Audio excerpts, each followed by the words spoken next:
Good morning from the berry patch, and it is time for this morning's reading. And today's reading, we're still in 1 Corinthians because I dropped the ball there for a couple of weeks. So we're in 1 Corinthians chapter 15, and I recommend reading starting in verse 1, but today we're going to focus on verses 9 through 11, where Paul says, "For I am the least of the apostles, and do not even deserve to be called an apostle, because I persecuted the church of God. But by the grace of God, I am what I am, and his grace to me was not without effect. No, I worked harder than all of them, yet not I, but the grace of God that was with me. Whether then it is I or they, this is what we preach, and this is what you believed." And that I usually read a whole chapter in the morning because I'm trying to absorb as much of this book as I can quickly, which isn't the way we should study, but it was where I was at. But that small passage there stopped me in my tracks, and I'm going to start crying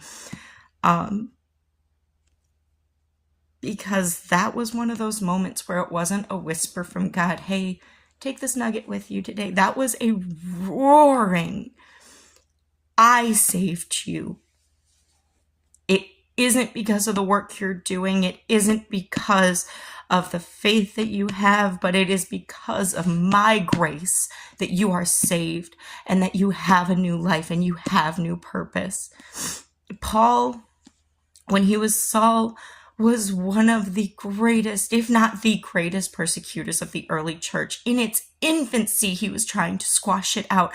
God took that and used him to become one of the greater teachers of that early church. And if that's not a testament to the sheer power of God's will, then I don't know what is.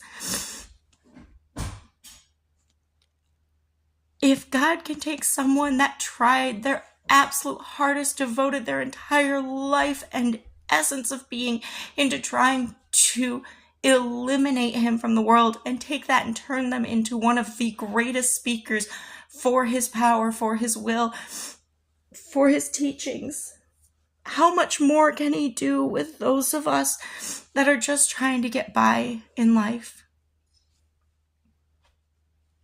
My usual outro seems a little lackluster in this situation, so I just pray for you guys, and we'll see